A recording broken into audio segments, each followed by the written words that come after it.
My cat dragged home a tiny bobcat cub. What happened next shocked everyone. The winter came to Redwood Hollow like a held breath, wrapping the world in white silence. Elliot Granger watched from his cabin window. 73 years old, eyes clouding like autumn mornings.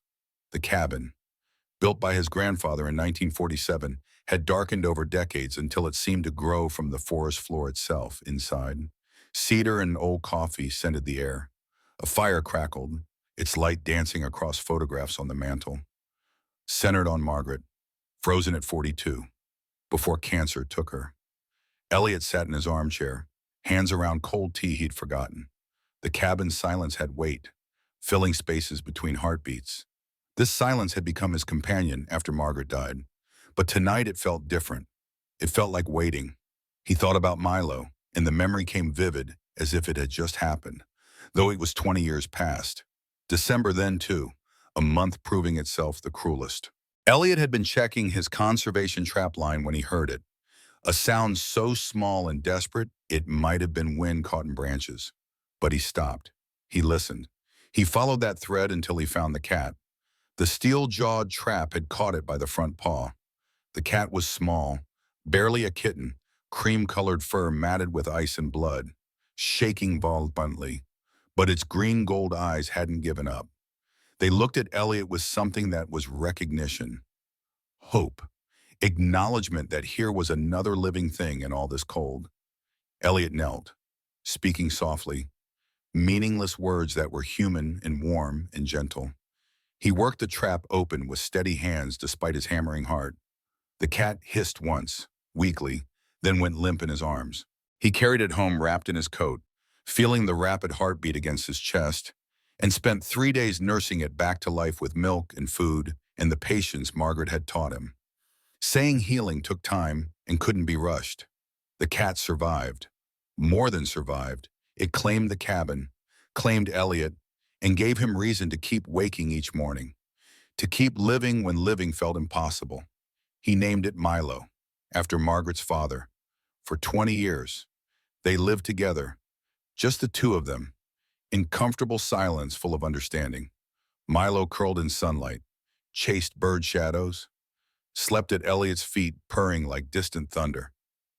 In evenings, Elliot read aloud while Milo listened. It was enough. But 4 days ago, Milo disappeared. He always came back, always. By evening, by morning at latest. Never 4 days. Never long enough for Elliot to imagine the worst, to see death in every shadow. Elliot searched. He walked the forest calling Milo's name until hoarse, following tracks until they vanished. He climbed hills that made his knees ache, pushed through thickets that tore his clothes, stood in clearings listening for any sound. Nothing. Only wind and snow and terrible vast emptiness. On the fourth night, Elliot returned with shaking hands, lit the last candle of the season. A thick white pillar Margaret had made years ago, the flickering light turned Margaret's face ghostly and distant. He stared at the flame and thought about endings. Perhaps this was how it went. Save something, give it 20 years of warmth. Then it leaves. Perhaps you don't get goodbye. Perhaps the last thing you offer is simply letting go. The candle burned halfway down. Elliot closed his eyes, must have dozed because when the door burst open, the shock jolted through him like electricity. Wind came first, howling, bringing swirling snow across the floor. Then a shape, staggering, barely moving, leaving something dark behind it. Elliot's first thought was bear, his second, wolf. But as he grabbed his shotgun, as his vision focused, he saw the eyes, green gold, wide with pain, familiar. The creature was wrong, too large for Milo, too wild-looking, fur in frozen spikes, blood-matting cream-colored patches. Its legs shook, moving with the lurching gait of something running on pure will. For a moment, Elliot thought lynx, but those eyes met his, and the sound from its throat wasn't a growl but something softer. Like relief, Milo. The name came out disbelieving. The creature, Milo, took another step and collapsed. Elliot dropped the gun, fell to his knees beside him. The fur was frozen solid, sticky with blood. Across Milo's back was a long torn wound from claws or teeth, from something that had tried very hard to kill him. But Milo was alive. His chest rose and fell rapidly, shallowly, eyes fixed on Elliot's face with something urgent that said this wasn't over.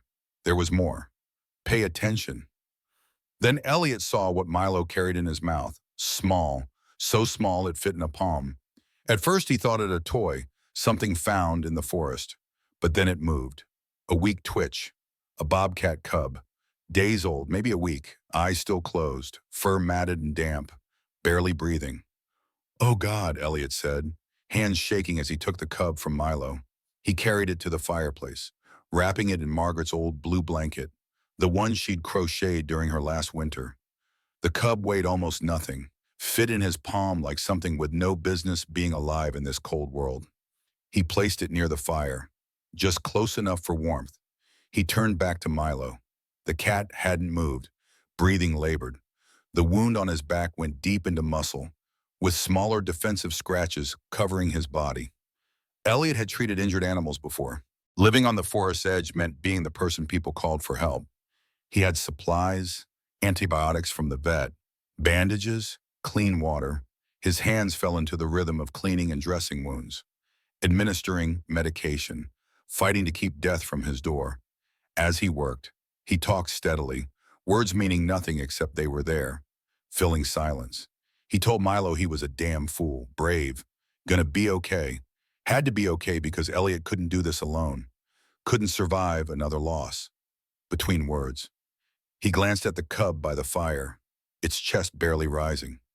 "Where did you find it?" he asked, not expecting answers. "Where's its mother?" But Milo just closed his eyes. Elliot understood. The mother was dead. Milo had found the cub, carried it miles through snow and cold and whatever attacked them. Brought it here because here was the only safe place he knew. Elliot finished bandaging, then sat back exhausted. Past midnight. Outside, wind rattled windows, snow falling so thick the world was being erased. He made Milo a bed near the fire using his own pillow and blanket. Watched the cat settle with a deep human-sounding sigh. Then he turned to the cub. It hadn't moved, breathing so shallow he had to hold his breath to see it. He touched its head gently, feeling the delicate skull, bones so fragile they might break from rough handling. Its fur showed the spotted pattern just beginning, paws oversized, promising size it might never reach. He didn't know bobcat care, but he knew kittens, and that had to be enough. He warmed milk on the stove, mixed it with sugar and water like the vet once told him, tried feeding it with an eyedropper. The cub's mouth barely fit the dropper. At first, nothing happened, milk pooling and running out. But then, after what felt like hours, the cub swallowed. Once, twice, throat working weakly, not much, but something. Elliot fed it what it would take, only a few droppers full, then wrapped it back and placed it near Milo. The cat lifted his head, looked at the cub, made a sound Elliot had never heard.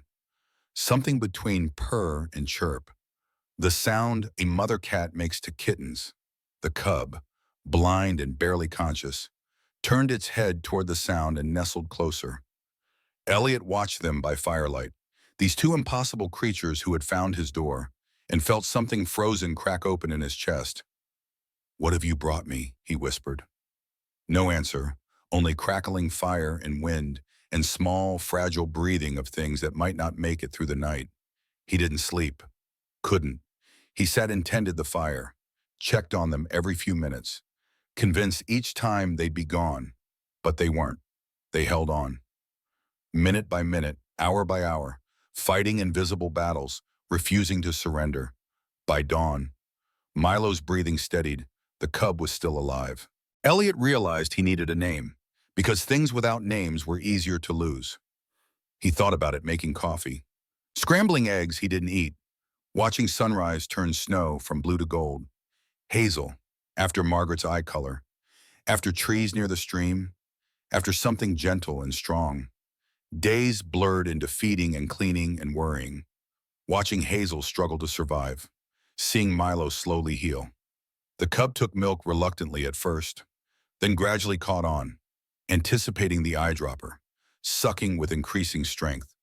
On the third night, everything changed. Hazel developed a fever. Elliot felt it when he touched the cub, the small frame burning like a coal, shaking with chills too big for something so tiny. He tried everything: cool cloths, more fluids, keeping it warm but not too warm. Nothing helped. The shaking got worse, violent tremors racking the tiny body. He picked Hazel up, intending to take the cub to his bedroom, to hold it through whatever was coming, not let it die alone. But as he stood, Milo lifted his head and made a sound that stopped Elliot cold. It was a cry, low and long, unlike anything Elliot had heard from a domestic cat.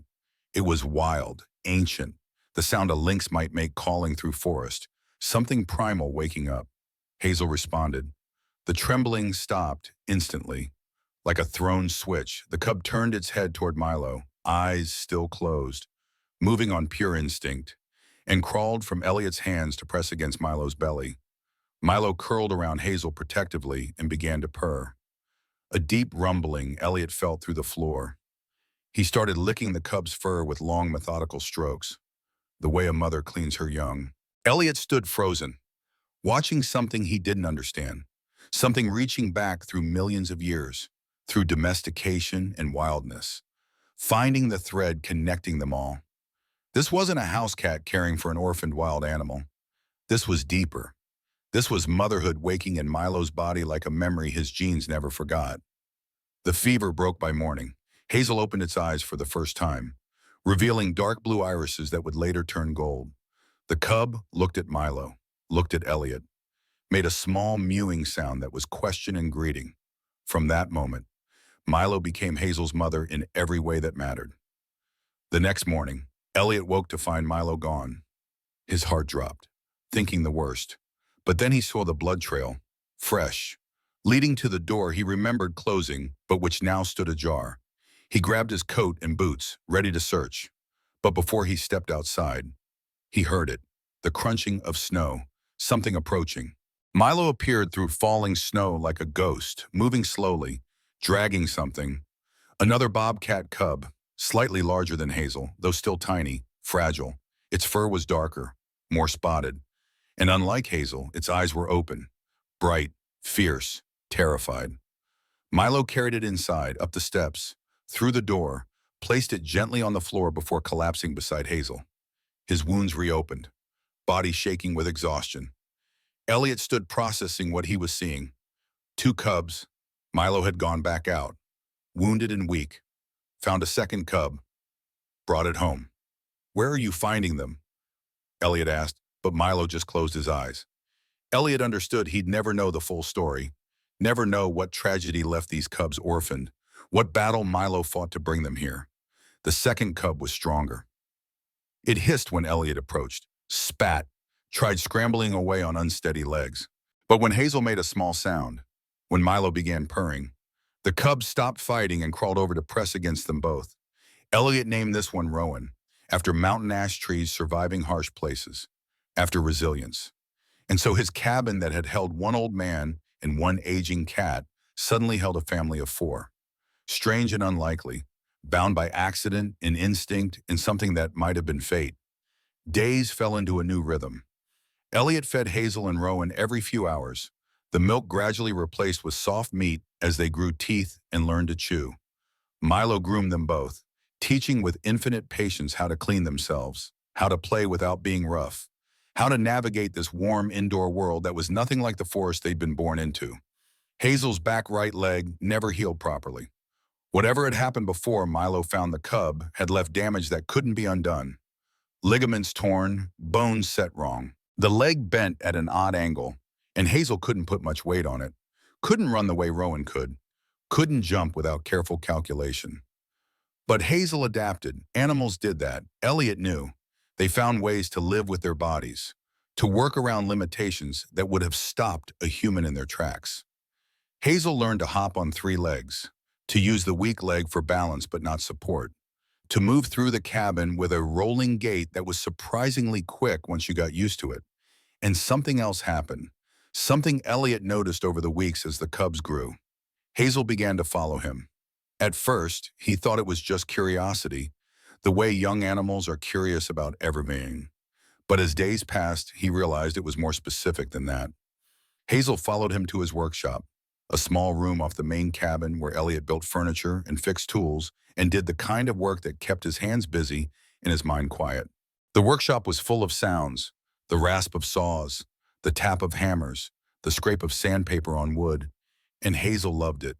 The cub would drag itself up onto the workbench, the bad leg making the climb difficult but not impossible, and would sit there for hours, watching everything Elliot did with an intensity that was almost unnerving. One day, Elliot had been working on a small table, planing down the surface to make it smooth, when he had felt eyes on him.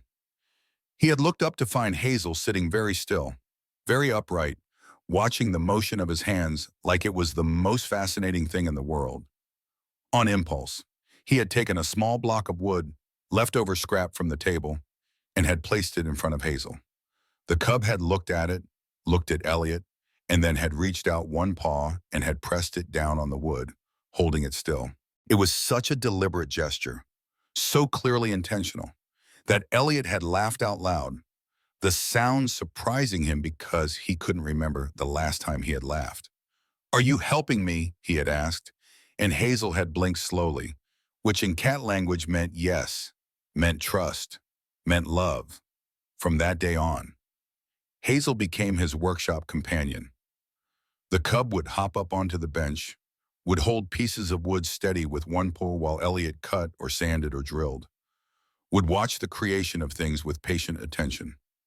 Sometimes Elliot would look over and find Hazel asleep, curled up on a pile of sawdust, the bad leg tucked underneath, the rhythmic breathing of deep contentment. Meanwhile, Milo was teaching the cubs how to be cats, or at least, how to be cats in a human world. He showed them where the sunbeams came through the windows at different times of day, how to chase the patterns of light across the floor, how to stalk dust motes like they were prey. He taught them that an armchair was sacred territory, that the best sleeping spot was on top of the bookshelf where the heat from the wood stove rose, that humans could be trusted but should also be gently managed. Elliot watched Hazel learn from Milo, watched the way the cub would mimic everything the older cat did. When Milo groomed himself, Hazel would groom too, in the same order, one paw, face, ears, the rhythm identical. When Milo stretched in that way cats do, all arched back and extended claws, Hazel would stretch too, the bad leg extending as far as it could, never quite matching but trying. And in the evenings, when the fire was burning and the day was done, Hazel and Milo would curl up together in the space between the hearth and Elliot's chair, their bodies intertwined, their purrs creating a harmony that filled the cabin with a sound that might have been happiness. Rowan was different. Rowan was wild in a way that Hazel wasn't, driven by instincts that domestication couldn't touch. The cub played rougher, bit harder, climbed higher, always testing his boundaries, always pushing to see what was possible. Milo tried to teach Rowan the same lessons he taught Hazel, but Rowan only learned them halfway, only absorbed the parts that fit with the restlessness that burned in the cub's chest. Elliot wasn't surprised when, at 6 months old, Rowan disappeared. He had opened the door one morning to find it gone, no tracks leading away because the snow had covered them during the night, no sign of struggle or violence, just absence where presence had been. It hurt, but not the way he had expected. This felt right, somehow. Rowan belonged to the forest in a way that Hazel didn't, in a way that Milo had stopped belonging to it 20 years ago when Elliot had pulled him from that trap. But 3 days later, the tracks appeared, large now, much larger than they should have been in just 3 days. But Elliot had learned that time moved differently for wild things, that they grew fast and fierce, that survival aged them in ways that safety never could. The tracks circled the cabin, came up to the door but didn't cross the threshold. And there, on the doorstep, was a gift, a fish, freshly caught from the stream that ran through the forest, its scales still gleaming. Elliot had taken the fish and had cooked it and fed pieces to Milo and Hazel, and he had placed the largest piece near where Hazel always slept, understanding without words that this was Rowan's message. This was the cub saying, "I remember. I'm okay. I haven't forgotten." It became a pattern. Every few days, sometimes every week, the tracks would appear. and there would be a gift. Sometimes fish, sometimes a small bird, sometimes just a pine branch with fresh needles. Something that smelled of the forest and wildness and the life Rowan was living out there. And always, the first offering was placed closest to where Hazel slept. The seasons turned. Spring brought rain that washed away the snow. Summer brought heat that made the cats sleep in patches of shade. Fall brought the smell of wood smoke and decay as the forest prepared for winter again. Milo grew older, his muzzle turning white, his steps becoming slower, the limp from his old injuries becoming more pronounced. And Hazel, who had been saved by Milo, began to save him in return. Elliot noticed it first in small ways. Hazel grooming Milo's ears, the places the older cat couldn't reach anymore with the same flexibility. Hazel sleeping pressed against Milo's back on cold nights, providing warmth to joints that ached with arthritis. Hazel bringing food to Milo when the older cat was too tired to walk to the bowl, carrying it piece by piece in a mouth that was gentle despite the fangs. It was love, but more than that, it was reciprocity. It was the circle completing itself. The rescued becoming the rescuer. The debt of life being repaid not because it had to be, but because that's what family did. Then Elliot had his stroke. It was small, the doctor said later. When Elliot had finally allowed himself to be taken to the hospital after Carla had found him on the floor, unable to move his left side, his words coming out garbled and strange. Small, but enough to change things, enough to make his left leg weak, his left hand clumsy, his balance uncertain. They kept him for a week, running tests, teaching him exercises, talking about physical therapy and recovery times. And all Elliot could think about was the cabin, about Milo and Hazel, about whether they had enough food, enough water, whether they understood why he hadn't come home. Carla had taken care of them. She was a neighbor, though neighbor meant something different out here.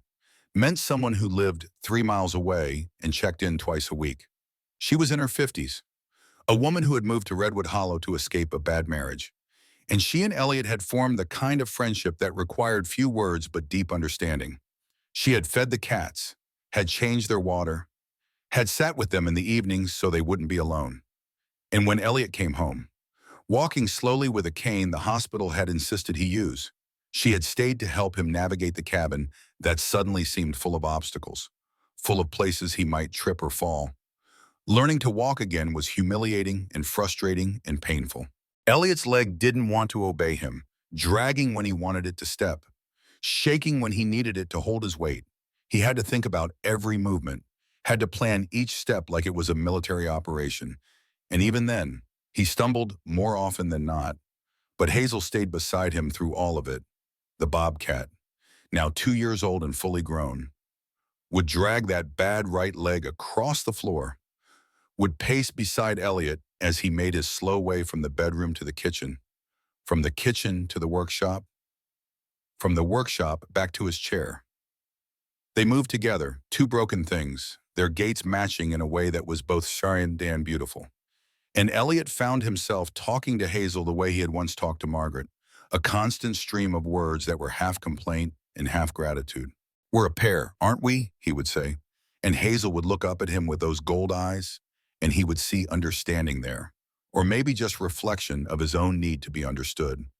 The winter came again, the second since Hazel and Rowan had arrived, and with it came Rowan. But not alone this time. Elliot had been sitting on the porch, wrapped in blankets, watching the sun set behind the trees, when he had seen them emerge from the forest. 3 shapes, moving in a line, their spotted coats standing out against the snow. Rowan was in front, larger now, a full-grown adult bobcat, lean and muscled and magnificent. Behind were 2 younger cats, nearly grown but still carrying some of the awkwardness of adolescence. Their movements not quite as fluid as Rowan's, their eyes wider, more cautious. They stopped at the edge of the clearing, and for a long moment, no one moved. Elliot watched them, his breath catching in his throat. The younger bobcat stayed back, but Rowan took several steps forward, coming within 10 feet of the porch, close enough that Elliot could see the scars on the cat's face, the notch in one ear, the evidence of a life lived wild and hard. Then Rowan lowered its head, a deliberate gesture, and made a sound, a soft churring that was clearly directed at the cabin, at whatever was inside. The door behind Elliot opened, and Milo stepped out, moving slowly, his old bones protesting the cold. But he came to the edge of the porch, and he sat, and he made that same churring sound back to Rowan. It was a ritual, Elliot realized, something beyond language, something that existed in the space between wild and tame. It was acknowledgement, respect, memory. It was Rowan saying, "I am alive because of you," and Milo saying, "I am glad. I remember. You are mine even though you are free." Hazel appeared next, hopping down the stairs with that rolling gait, moving to stand beside Milo. And Rowan's whole body seemed to relax, seemed to soften, and the sound that came from the wildcat's throat was the same sound Milo had made when Hazel was tiny and sick, the sound of a mother to a kit. The younger bobcats never came closer. They watched from a distance, curious but cautious, wild things that knew to fear humans even when those humans had saved their parent. But Rowan stayed for almost an hour, sometimes sitting, sometimes pacing, always keeping that respectful distance, always aware, when they finally left. Disappearing back into the trees as darkness fell, Elliot felt something settle in his chest, something like peace. This was how it was supposed to be. Rowan was wild, was free, was living the life a bobcat should live. But the connection remained. The bond that had been formed in those early days when Milo had carried a tiny cub through the snow and had said with his body, with his instincts, "You are mine, I will protect you." The years continued to pass, each one bringing its own changes. Milo grew older still, his body becoming frail, his eyesight dimming, his hearing fading. But he was content. Elliot could see that, content in the way old things are when they have lived fully and are ready for rest. Hazel remained, a constant presence, equally at home helping Elliot in the workshop as curled by the fire. The bad leg never got better, but it never got worse either. And Hazel moved through the cabin with a confidence that had nothing to do with physical grace and everything to do with belonging. And every winter, Rowan returned, sometimes alone, sometimes with offspring, sometimes with what might have been a mate. They never entered the cabin, but they always came to the edge of the clearing. Always performed that same ritual of lowered heads and soft sounds. Always brought gifts that Elliot would find on the doorstep.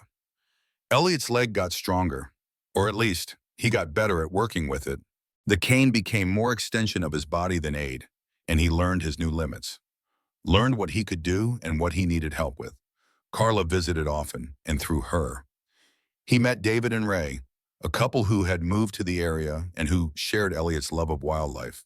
Together, they had started talking about the cabin, about what it had become, about the way injured animals seemed to find their way to Elliot's door. Birds with broken wings, raccoons hit by cars, once even a young fox that had gotten tangled in fishing line. Elliot treated them the best he could, released them when they were ready, and some didn't make it, but some did, and that felt like enough. The idea came gradually, growing like a seed until it flowered into something real.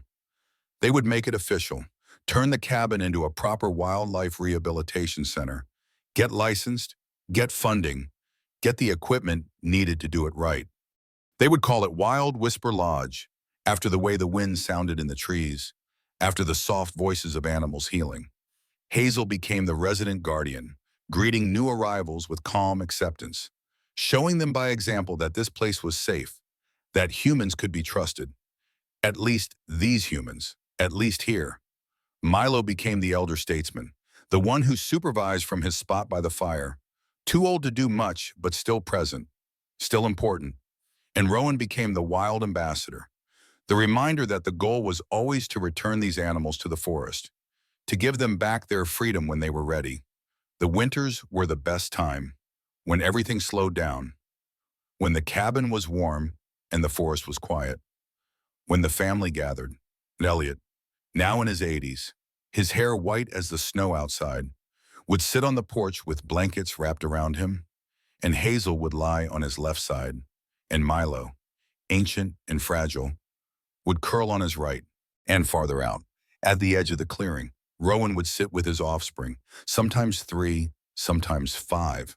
A whole lineage of wildcats who knew this place, who knew these smells, who knew that somewhere in their history, they had been saved. They never entered the cabin. That line was maintained, that boundary respected. But they were family nonetheless, connected by invisible threads of memory and instinct and something that might have been love. If animals could love in the way humans understood love, on those winter evenings, as the sun set and turned the snow pink and gold, Elliot would think about endings, about how stories were supposed to conclude, how circles were supposed to close.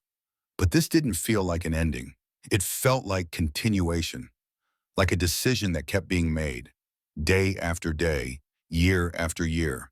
The decision to keep going, the decision to keep loving, the decision to stay. One particularly cold evening, as the wind howled and the snow fell in great white sheets, Elliot sat in his chair with a glass of whiskey. The first he'd allowed himself in months. Margaret's photograph was on the side table, within reach, and he picked it up with his good hand, traced the frame with a finger that shook only slightly. "We have children in the house again. Dear," he said to the photograph, to the memory, to the woman who had taught him that love was action more than feeling, that family was choice more than blood. Hazel was at his left foot, head resting on his boot. Milo was on his lap, purring so quietly it was more vibration than sound. And through the window, he could see the shapes of Rowan and the young ones, sitting in a semicircle like sentinels, like guardians, like the wild heart of a family that spanned the distance between human and animal, between domestic and free. Carla knocked on the door and came in without waiting for an answer, bringing with her a blast of cold air and the smell of snow. She stomped her boots and unwound her scarf, and she looked at the scene, at the old man and the cats and the wild things outside, and she smiled. "You're quite a sight," she said. "We are, aren't we?" Elliot agreed. She made them both tea, and they sat together in comfortable silence, the kind that came from years of friendship, from shared purpose, from understanding. Outside, the wind calmed and the snow began to fall more gently, and the bobcats settled into the snow like they were part of it, patient and still. When Carla left, she touched Elliot's shoulder, a brief gesture. "You did good," she said. With all of this, Margaret would be proud. After she was gone, Elliot played the recording, the one he kept on his phone, of Margaret singing, her voice accompanying the banjo she had never quite mastered but had loved anyway. It was an old folk song, something about going home, and her voice cracked on the high notes, and she laughed in the middle when she lost her place. Hazel, hearing the music, dragged herself across the floor to lie beside the phone, pressing her ear against it, listening to the ghost of a voice she had never heard in life, but somehow recognized as important, as loved. Milo nudged Elliot's hand with his head, the gesture saying, "Comfort me," or "I comfort you," or simply, "We are here together." Which was enough, and Elliot, old and tired and more grateful than words could express, closed his eyes and let the music wash over him, let the purring and the breathing and the life all around him be the answer to questions he had stopped asking years ago. This was family, not perfect, not traditional, not anything anyone would expect, but real and chosen and held together by threads that were stronger than blood, stronger than circumstance, stronger than the cold that pressed against the windows. Outside, one of the young bobcats stood, shook the snow from its fur, and moved closer to the cabin, testing boundaries the way young things always do. Rowan made a soft warning sound, and the youngster stopped. Lay back down, accepted the lesson. Not yet, maybe never. But the love remained, the connection, the knowledge that this place existed, that safety was possible, that somewhere in the forest was a cabin where an old man lived with a cat and a bobcat, and their door was always open to things that needed saving. Elliot fell asleep in his chair, the way he often did these days, with Milo in his lap and Hazel at his feet and the fire burning low. And in his dreams, Margaret was there, sitting across from him, smiling that smile that had convinced him to marry her, to build a life, to open his heart even when he knew it would eventually break. "You did good," she said in the dream, echoing Carla's words. I just let them in, he replied. That's all it ever takes, she said, just letting them in. When he woke, the fire had died to embers, and the cabin was dark except for the moonlight coming through the windows, turning everything silver and strange. Milo was still on his lap, still purring, still alive, which felt like a miracle every day now. Hazel was gone, but he could hear her in the workshop, the soft sounds of movement, of a creature checking its territory, making sure everything was as it should be. And outside, the tracks in the snow formed a circle around the cabin, dozens of them, the entire family having come close while he slept, having kept watch, having stayed. Elliot pulled the blanket tighter around his shoulders and looked at Margaret's photograph, at the life they had built together and the life he had built after she was gone. No endings, he whispered, just decisions, just love, just staying. And that was enough. That was everything. The winter would end, and spring would come, and there would be more animals to heal, more stories to live, more mornings to wake up to. But for now, in this moment, there was peace. There was a cabin in the forest. There was an old man and a cat and a bobcat. There were wild things that came and went but never forgot. And there was love, in all its strange and unexpected forms, holding them together like the walls of a house, like the warmth of a fire, like the decision to keep breathing, to keep going, to keep opening the door when something cold and broken knocked. That was the story, not of endings, but of continuance, not of loss, but of what could be found after loss. Not of one kind of family, but of all the ways family could be built, could be chosen, could be loved. And on that winter night, as the moon rose higher and the cabin settled into its foundation and the forest held its breath around them, that was enough. That was more than enough. That was everything. Every rescue begins with a heartbeat that refuses to give up. We're grateful you chose to listen to this one. If you'd like to hear more stories like this, a simple like or subscribe means the world to us.